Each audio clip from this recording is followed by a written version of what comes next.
Once upon a time, in a bustling city, there lived a young woman named Amelia. She lived in a large mansion with her husband, Chinedu. To outsiders, their life looked perfect. They had money, a beautiful home, and were respected in society. People often refer to them as the power couple. But inside, Amelia felt something was wrong. Chinedu was always busy, always leaving the house with one excuse or the other about meetings. At first, she didn't question it. She wanted to believe him. But as the excuses grew, so did her unease. That morning, Chinedu came down in a smart blue suit. He kissed Amelia on the forehead like a loving husband. "Good morning, baby," he said, smiling. "Good morning," she replied, watching him. "You're leaving early again?" "Yes, I have meetings today." "Don't stress yourself. I'll handle it all," he said quickly, brushing off her concern. Amelia smiled faintly and nodded, but deep down her doubts grew stronger. At the sound of a car horn, she knew Dennis, their driver, was outside already. Dennis had worked for Amelia's family for years.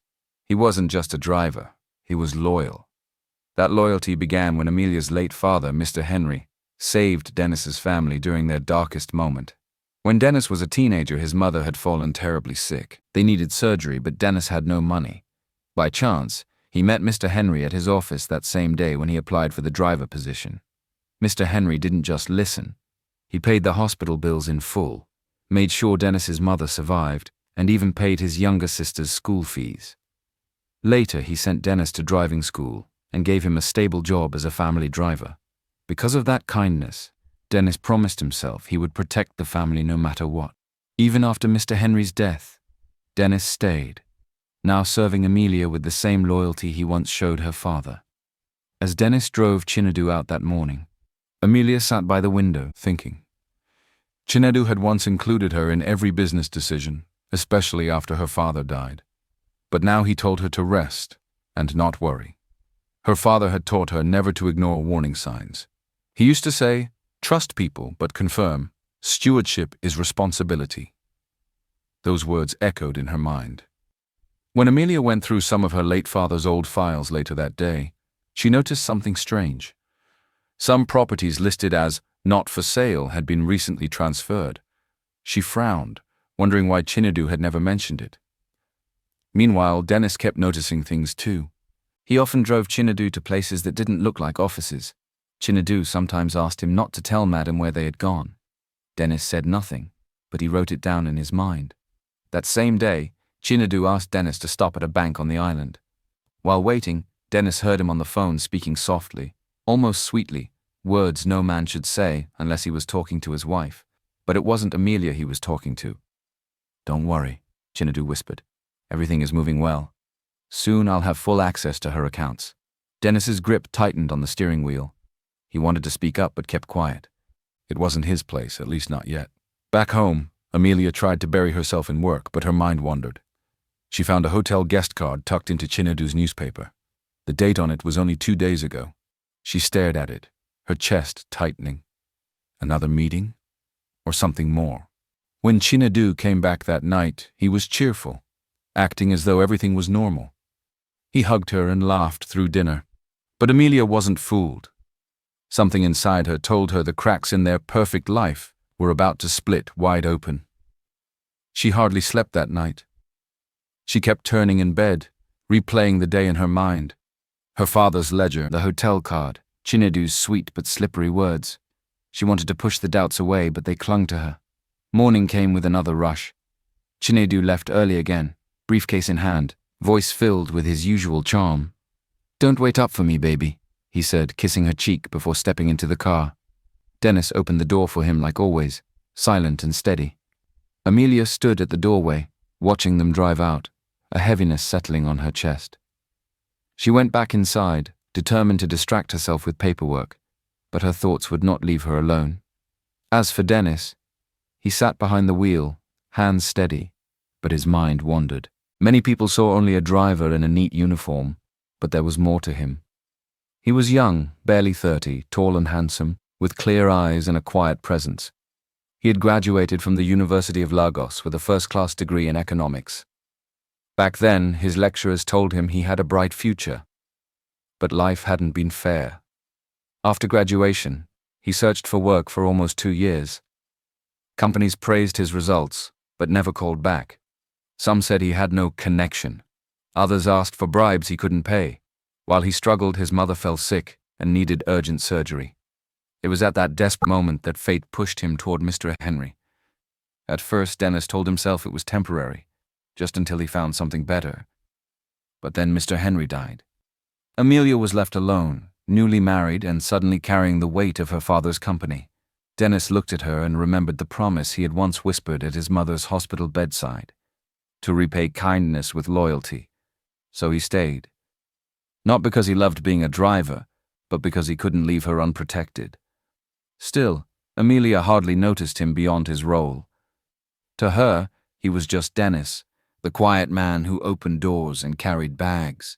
She didn't see how closely he watched, how much he cared, or how much he knew. Later that week, after dropping Chinedu off at yet another meeting, Dennis returned to the mansion. He parked the car and walked inside to find Amelia in the study, staring at papers with tired eyes. "Madam, are you all right?" he asked carefully. She looked up, startled. "Yes, I'm fine. Thank you, Dennis." But she didn't look fine. Her eyes were red, her shoulders tense. For a moment, Dennis wanted to turn back and keep silent, like always. But something inside him snapped. He couldn't keep watching her suffer in silence while Chinedu played games outside. Before he could stop himself, Dennis hesitated. Then, acting on desperation, he stepped closer and kissed her directly on the lips. Amelia froze, eyes wide with shock. For a heartbeat, she didn't move. Then she shoved him back, trembling with fury. "Dennis!" she shouted. "What on earth do you think you're doing? How dare you?" "I'm sorry, madam," he said quickly, his voice low and urgent. "Sorry?" she snapped. "You kiss me in my own house? You're a driver, for God's sake. Do you want me to report you to my husband? I will disgrace you and have you thrown out this minute." Dennis raised his hands as if to calm her. "Please, madam, listen to me. It isn't what you think. It wasn't disrespect. It was the only way I could make you stop and hear me." Amelia's chest heaved with anger and confusion. "Hear you about what?" Dennis took a deep breath, his voice shaking with urgency. "Madam, I've seen Oga Chinedu. I've driven him to hotels more than once. He is not going for business. He is going with a woman. I wanted to tell you, but you would not believe me. That's why I did what I did. Please forgive me. I needed to get your full attention and interest." Amelia's face went pale. She stepped back, her hands gripping the edge of the desk. "Do you realize what you're saying? That's a terrible accusation." "I know," Dennis said softly, "and I wouldn't say it if it wasn't true." For a long moment, silence filled the room. Amelia stared at him, torn between anger, disbelief, and a fear she could not name. Finally she whispered, "If this is a lie, Dennis, I swear I will end your life here." "It's not a lie, madam," he said firmly. "I'm ready to show you proof." The air between them was heavy. Amelia's world was beginning to tilt, and for the first time, she saw Dennis not just as a driver, but as a man who knew more than she realized. Amelia's hands trembled slightly as she held the edge of the desk. Dennis's words kept ringing in her ears. "I've seen Oga Chinedu. He's with another woman." Her anger returned in waves. "Dennis, you didn't need to kiss me to say all this. That was wrong, very wrong." Dennis bowed his head. "I know, madam. I am sorry. I don't even know what I was thinking. Maybe I wasn't thinking at all. I only wanted you to be safe. That is the truth." Her eyes narrowed. "Safe? What do you mean safe?" He hesitated, then spoke quietly, choosing each word carefully. "Madam, it's not just about him cheating. I think Oga is planning something worse. I don't know everything, but I've overheard things. He talks about your father's businesses, about accounts. The way he hides things from you, it's not right. I can't tell how far it will go, but I knew I couldn't sit back and watch." Amelia's heart skipped. She stared at Dennis, trying to read if he was lying. His eyes looked sincere, but it was too much to take in. "Dennis," she said coldly, "you're crossing dangerous lines. You should not speak about my husband like this without solid proof." "I do have some proof," Dennis replied quickly. "But it's not enough yet. I've seen too many things I can't ignore. Please, madam, just be careful." She shook her head, her voice low. "Even if what you say is true, You had no right to touch me. You humiliated me. Don't you understand? Dennis's shoulders slumped. I understand. I regret it. I wasn't thinking clearly. I only wanted you to listen before it was too late. Forgive me, madam. The silence stretched. Amelia turned away, pressing her palm against her forehead. Every part of her wanted to dismiss him entirely, but her chest felt heavy. Something about his tone, the urgency, refused to leave her heart. Finally, she waved her hand. Go, Dennis, just go. I don't want to hear more. Yes, madam, he said softly and walked out of the study. When the door closed, Amelia sank into the chair.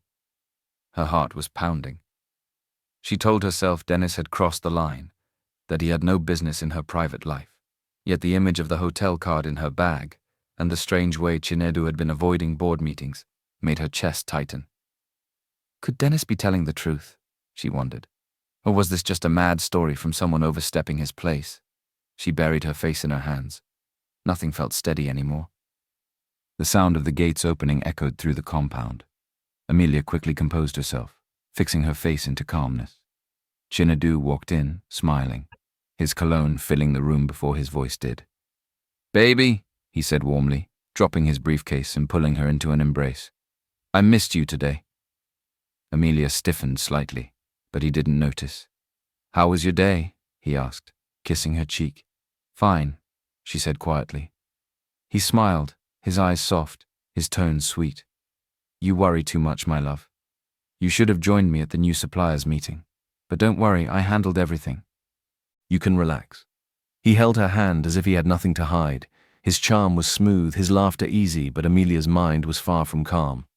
Behind her forced smile, Dennis's warning replayed in her head. It's not just cheating. He's planning something worse. And though she dismissed Dennis earlier, Amelia felt a seed of fear taking root in her heart. The next morning, the dining table was neatly set with toast, fried eggs, and a steaming pot of tea. Amelia sat quietly, her spoon tracing circles around her cup. Chinedu came down dressed sharply in a grey suit. He kissed her cheek and sat opposite her, smiling as if the world belonged to him. Baby, he began in a light tone, I've been thinking. You've been looking tired lately. All these meetings, reports, numbers, they're too much for you. I don't want you stressing yourself. Amelia looked up slowly.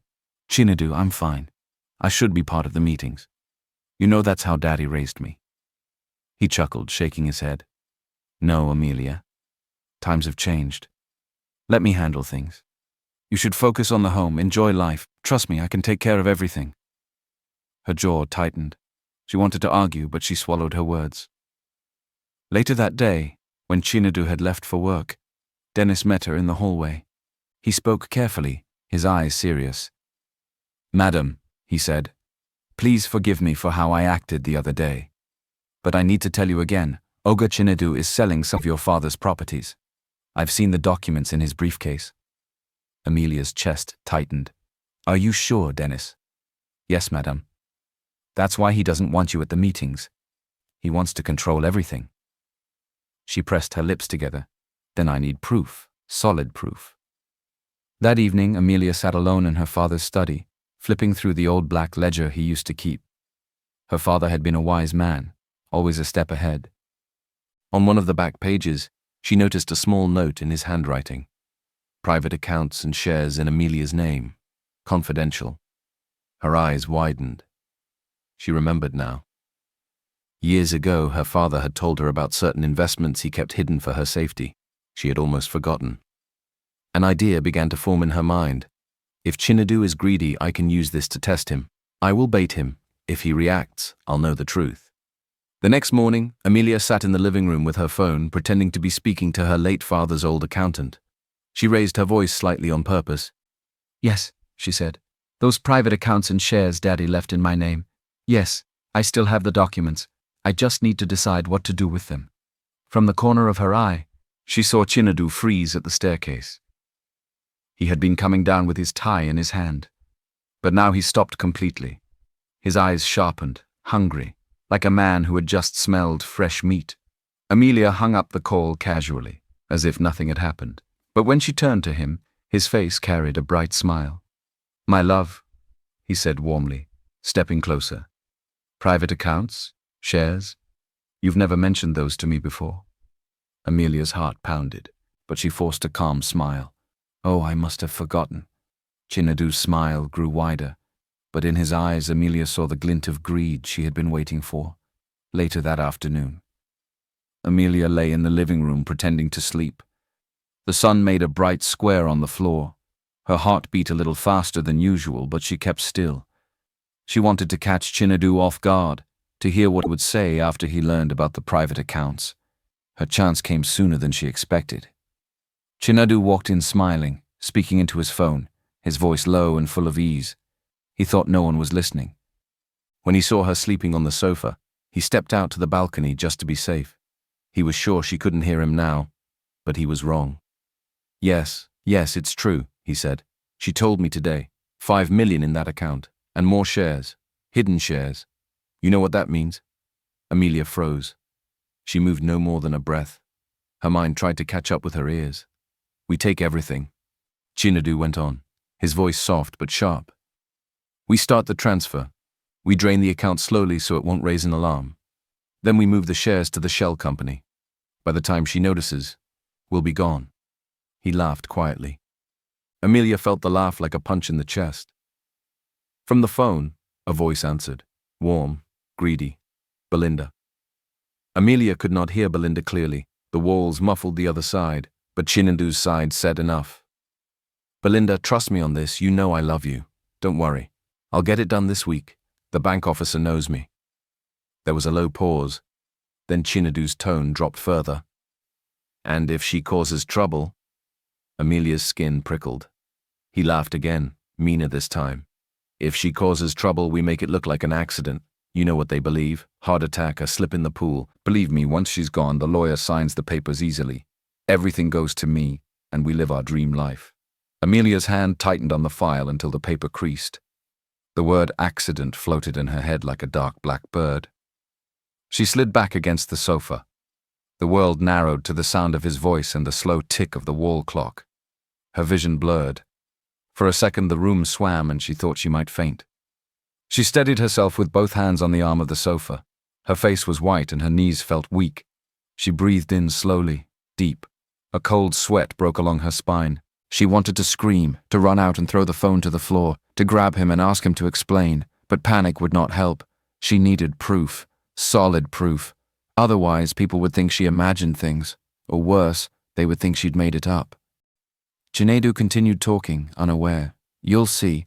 By next month we'll be free. That house, the cars, the money, yours. All yours if... He paused, and Amelia heard a quiet voice on the line, Belinda's soft whisper.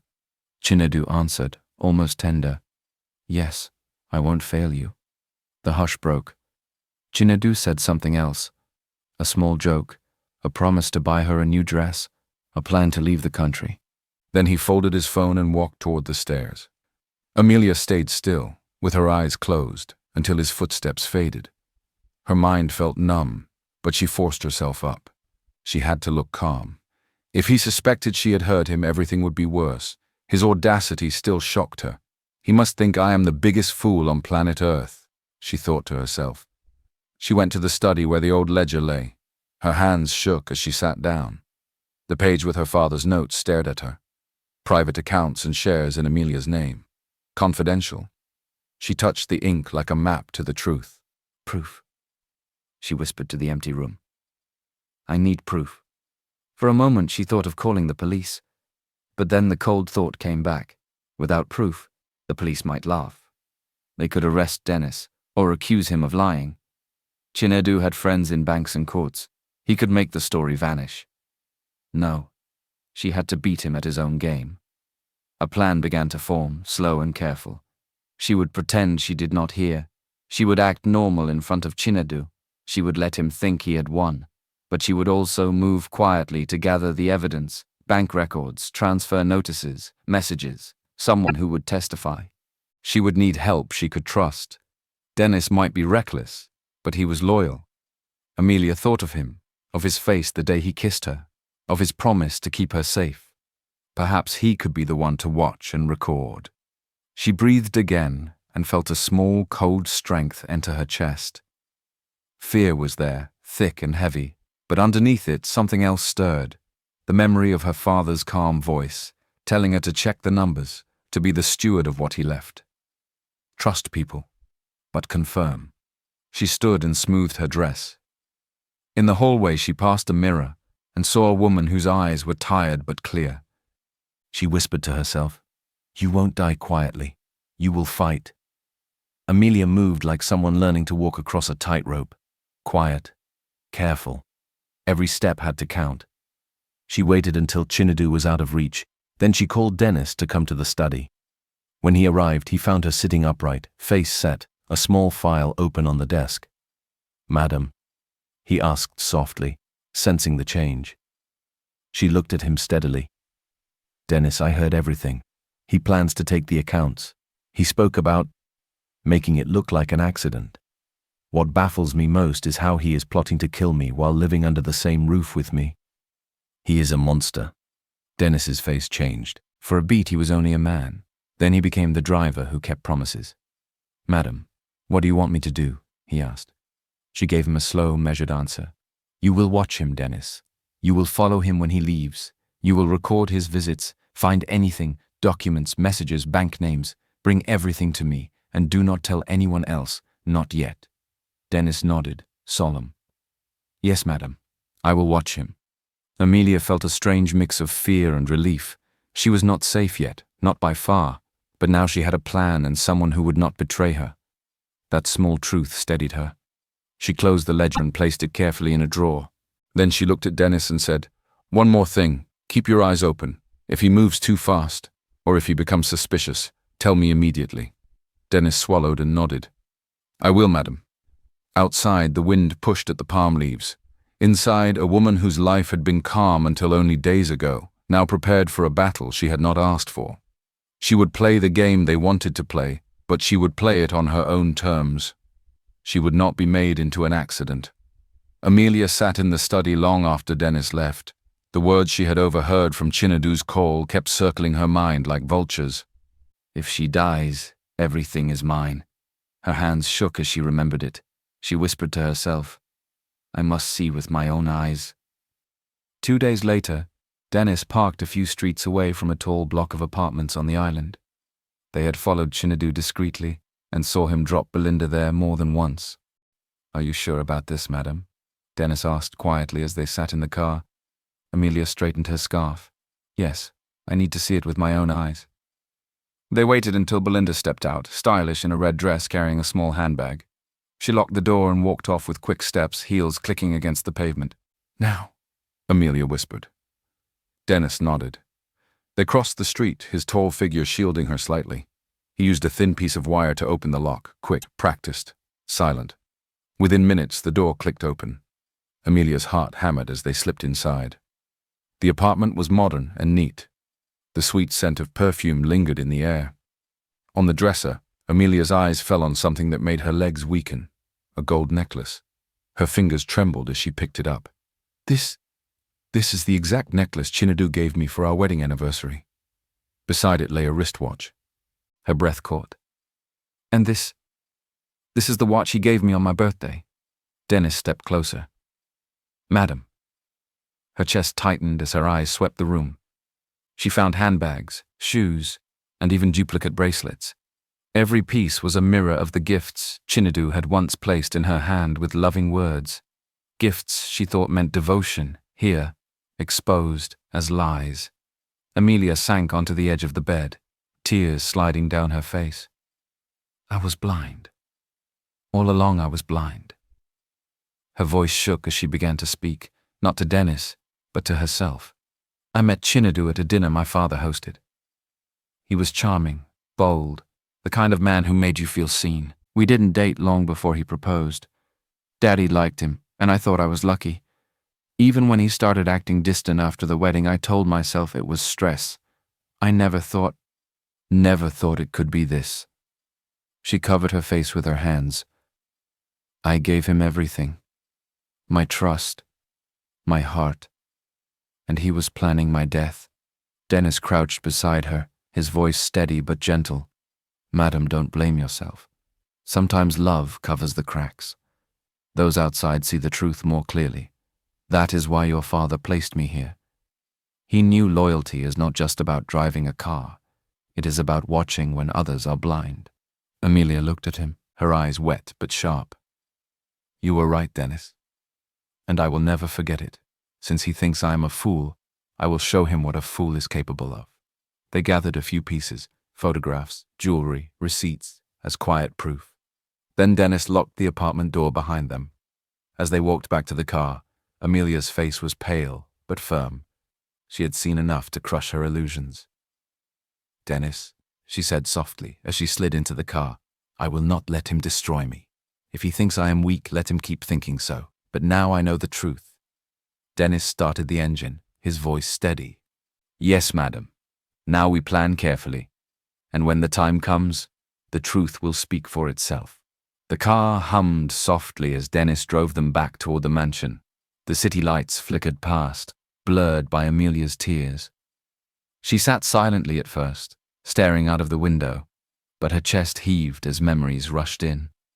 My father trusted him, she whispered suddenly, her voice breaking. Daddy trusted Chinedu. He believed he was the right man for me, the one who would take care of me when he was gone. Now I see. I see that I failed Daddy.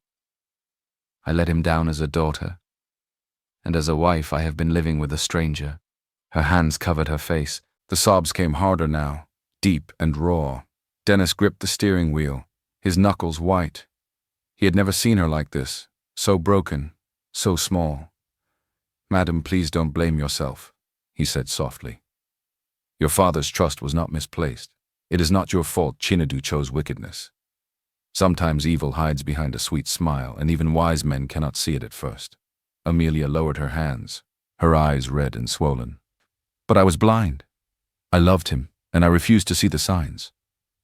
Dennis hesitated, then spoke with quiet courage. Love blinds the heart, madam. It's not weakness, it's human. That is why those outside sometimes see the cracks before you do. I saw things, but you only saw your husband. His words comforted her, though they cut deeply. She wiped her eyes with trembling fingers. I feel betrayed. Not just as a wife, but as my father's daughter. He left me a legacy, and now it is in danger. Dennis's chest tightened. For a fleeting moment he felt something stir inside him, something he had not dared to name. Maybe he had always admired her strength, her kindness, the way she carried her father's memory with grace. Maybe that was why he had kissed her that day without thinking, because his heart had spoken before his mind could stop it. But as quickly as the thought came, he pushed it away. No, he told himself. She is Madame Amelia, the only daughter of a great man. I am only her driver. Nothing more. The silence stretched between them, heavy but alive. Finally, Amelia drew a long, steady breath. Her voice grew firmer, steadier. Dennis, I will not let Chinedu destroy what my father built. He can betray me, but he will not bury my father's name. I swear I will protect his legacy at all costs. Dennis glanced at her through the rearview mirror. Her face was still wet with tears, but there was steel in her eyes now. He nodded slowly. And I will stand by you, madam, whatever it takes. The car rolled through the night toward the mansion. Inside, grief and anger had given birth to something stronger, resolve. Amelia was no longer just a wife who had been wronged. She was a daughter determined to fight for her father's name, and now she had someone by her side. The night Amelia made her vow in the car, she did not sleep. She lay awake on her side of the bed, staring at the ceiling while Chinedu snored softly beside her. Her mind was already working on a plan. She needed proof, not guesses, not suspicions, but words that no one could deny. By morning, she had her trap ready. After breakfast, Amelia sat across from Chinedu at the dining table. She looked calm, her face carefully arranged. Chinedu, she said softly, I've been thinking about Daddy's private accounts. Maybe I should let you handle them. You know business better than me. Chinedu paused mid-bite, his eyes flashing with surprise before he quickly covered it with a warm smile. My love, that's very wise. I've always said you worry too much. Leave these things to me. Amelia forced a small smile. Yes, I'll give you the details later. Hidden in her pocket was a small recorder Dennis had given her that morning. She had told Dennis her plan in hushed words. He must believe he has won. When he speaks freely, I will have the evidence. Dennis had nodded firmly, promising to stay close. Later that evening, Amelia stepped out of the bedroom, saying she wanted to rest in the garden. In truth, she slipped quietly into the corridor that overlooked the study. Chinedu was inside, phone pressed to his ear, his voice low and playful. The recorder in her pocket was already running. "Yes, Belinda, it's true," he said with a chuckle. "She's finally giving me the account details. The fool thinks I love her." Amelia's chest tightened, but she kept still. "Yes, baby. Soon all the money will be ours. $5 million. The shares, too. We'll move everything slowly. She won't even notice until it's gone." There was a pause as Belinda's faint voice murmured something. Chinedu laughed. "3 children. Of course. We'll have as many as you want. You're the one I love, not her. You know that." Another pause. Then Chinedu's voice dropped, sharp but amused. "Love her? No, nah. I told you this before, nah. I only married Amelia because she's a rich kid. Ignorant, unsuspecting, easy to manipulate. She was just a ticket into her father's empire." Amelia's hand gripped the banister so tightly her knuckles turned white. Her body shook, but she didn't move. She needed every word. Chinedu laughed again, his tone light and careless. "Yes, my darling Belinda. Once the money is in my hands, we disappear. Let her cry, let her beg, I don't care. She'll be nothing." Amelia waited until he ended the call. She stayed quiet, her heart racing. When she was sure he was gone, she slipped back to her room and closed the door softly. She pulled out the recorder, stopped it, and stared at it in her trembling hand. Every word was there. Proof. Solid proof. Tears filled her eyes, but this time they weren't only from pain. They were from relief, from a quiet strength rising inside her. For the first time, she wasn't just a victim. She held the weapon that could bring him down. When Dennis came later to check on her, she held up the recorder. "I have it," she said firmly. "Everything he is, everything he has planned. Now, Dennis, it's time to end this." Dennis bowed his head slightly, his voice steady. "Yes, madam, now we have the truth." Amelia woke the next morning with a clear mind. She had cried enough. Now it was time to act. The recorder lay on her bedside table. Every word Chinedu had said was trapped inside it like poison in a bottle. She clutched it tightly, whispering to herself, "Today it ends." Dennis was waiting in the hallway. His voice was steady when he said, "The officers are ready, madam. Just give the word." She nodded. "Let him think everything is normal. Then we strike." By afternoon, Chinedu sat in his study with papers spread out across the desk. His phone buzzed non-stop as he spoke to his bank contact, arranging the transfer. His face glowed with excitement, his hands rubbing together as if he already felt the money in his grip. "Once the transfer is done, send the confirmation," he said sharply into the phone. "Yes, 5 million. Shares too. No delays." At that moment, Amelia stepped into the room. She held herself tall, calm, her eyes steady. "My love," Chinedu said with a wide smile, hiding the papers quickly. "You came at the right time. I was just finishing some work for us." Amelia's lips curved into a faint smile. "Really? Work for us?" "Yes, of course," he said, rising to kiss her hand. "Everything I do is for you, Amelia." She stepped back, her hand slipping away. "Save it." He frowned. "What do you mean?" Amelia pulled out the recorder, pressed play, and set it on the desk. Chinedu's own voice filled the room. "I only married Amelia because she's a rich kid, ignorant, unsuspecting, easy to manipulate. Once the money is in my hands, we disappear." The color drained from Chinedu's face. His mouth opened, then closed. Amelia's eyes blazed with pain and fury. "You see, Chinedu, I don't need your sweet lies anymore. I have the truth. Every word." He stammered. "Amelia, it's not what you think. I was only pretending for—" "Save it for the judge. You think I'm a fool. That is why you were so confident saying things in the house. But I thank God, because if you had acted otherwise, I wouldn't have known I married the devil," she cut in coldly. Before Chinedu could move, the door burst open. 4 uniformed officers stormed into the study, Dennis right behind them. "Mr. Chinedu," the lead officer said firmly, "you are under arrest for fraud, theft, and intent to murder." "What?" Chinedu shouted, his face twisting with shock. "No, this is a mistake. Amelia, tell them I would never—" Amelia stood tall, tears glistening in her eyes, but her voice firm. "You planned it all, Chinedu. You betrayed my father, my marriage, and my trust. You planned to kill me. Now face the consequences." The officers handcuffed him as he struggled. "Amelia, please, I can explain. Don't do this to me." She turned away, her heart heavy but resolute.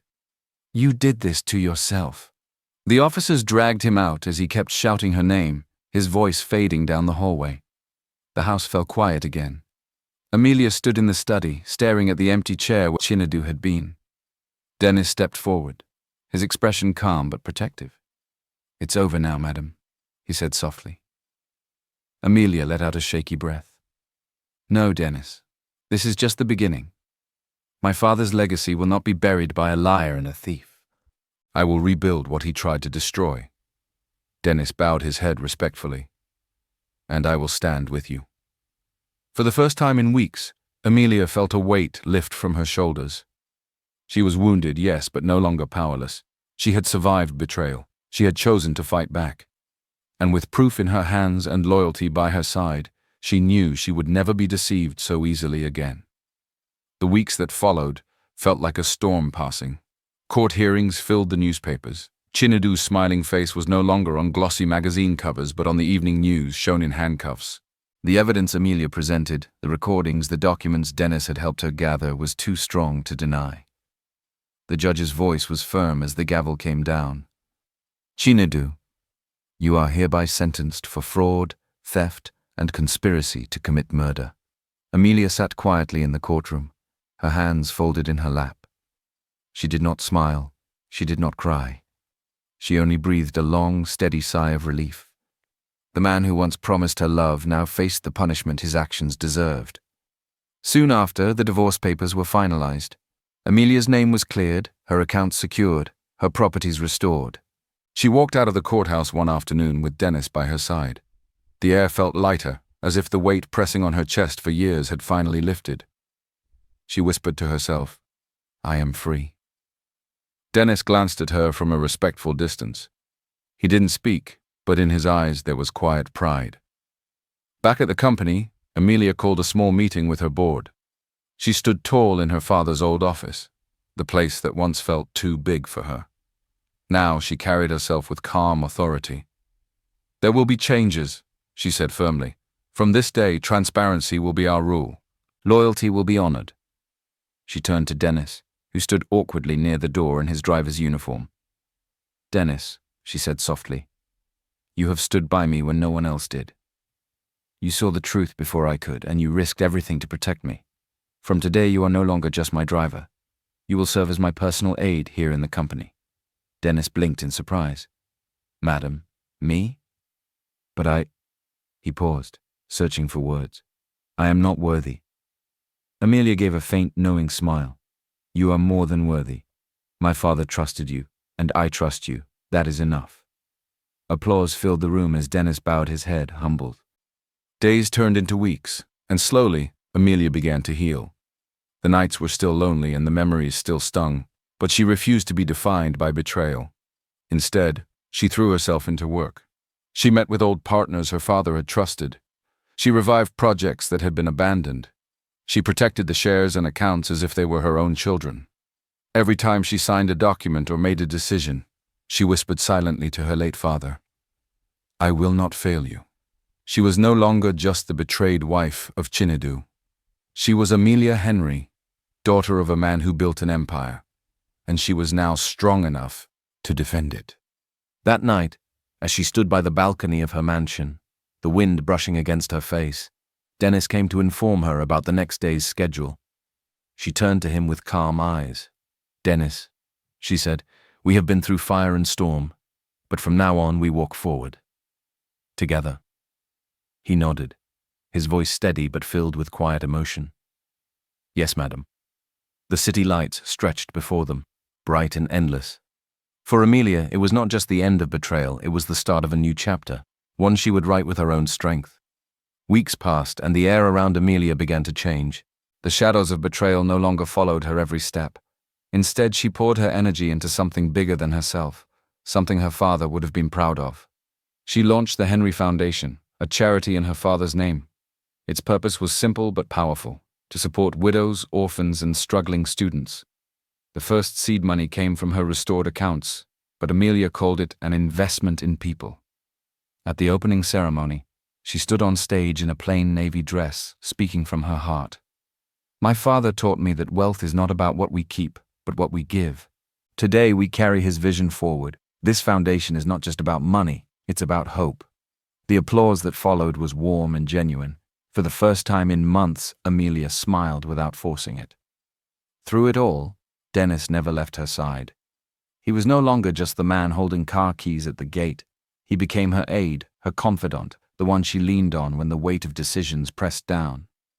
He organized meetings, screened phone calls, and kept records with sharp attention to detail. Board members who once overlooked him now respected him. He carried himself quietly, never seeking praise, but his presence steadied Amelia in ways she didn't admit out loud. One evening, after a long day at the office, Amelia and Dennis sat in the study going over documents. She looked at him for a long moment, noticing how focused he was, how loyal he had remained when others had failed her. "Dennis," she said softly. He looked up immediately. "Yes, madam?" She shook her head gently. "No, don't call me madam anymore. Call me Amelia." He blinked, surprised. "Amelia?" "Yes," she said with a small smile. "That's my name, and I want you to use it." Something warm stirred between them. Dennis felt his chest tighten, but he quickly bowed his head. "Yes, Amelia." Her heart fluttered at the sound. She didn't say more, but inside a spark flickered, one she wasn't ready to act on yet. She would wait, watch, and see how things would unfold. Meanwhile, behind prison walls, Chinedu sat on a metal bench, head in his hands. The door creaked open, and Belinda walked in, her heels clicking against the concrete floor. For a moment, his face lit up. "Belinda, you came," he said, reaching for her hand. But she pulled back coldly. "Don't get excited. I didn't come for love. I came to tell you it's over." "What?" His eyes widened. "You have nothing now," she said flatly. "No money, no power. You can't give me the life I want. I won't waste my time waiting for you. I have my life to live." Chinedu's throat went dry. "Belinda, after everything I did for you?" She laughed bitterly. "No, Chinedu. After everything you destroyed for me, goodbye." She turned and walked away, her perfume lingering only a moment before the door slammed shut. Chinedu sat frozen, the truth crashing over him. He had betrayed a good woman, thrown away trust. And for what? A mistress who left him the moment he had nothing. Tears stung his eyes as he whispered to himself, "I was the fool all along." That night, Amelia stood on her balcony, the wind lifting her hair as she looked over the lights of Lagos. The city stretched endlessly, alive with noise and motion. Her heart still carried scars, but it also carried strength. Inside, Dennis finished arranging her files for the next day. Then he walked out, heading to the car parked at the gate, ever ready to serve. Amelia placed her hand on the railing, whispering to the night, "Daddy, I kept my promise. I will protect what you left." Her eyes softened as she thought of Dennis. Once just a driver, now the one person she could trust without doubt. Perhaps more than trust. Below, the car engine started. Dennis drove slowly out of the gate, the headlights glowing against the night. Amelia watched from above, her most trusted ally carrying her forward into a future she was no longer afraid to face. She breathed deeply, her resolve unshakable. The past was behind her. The future was hers to write.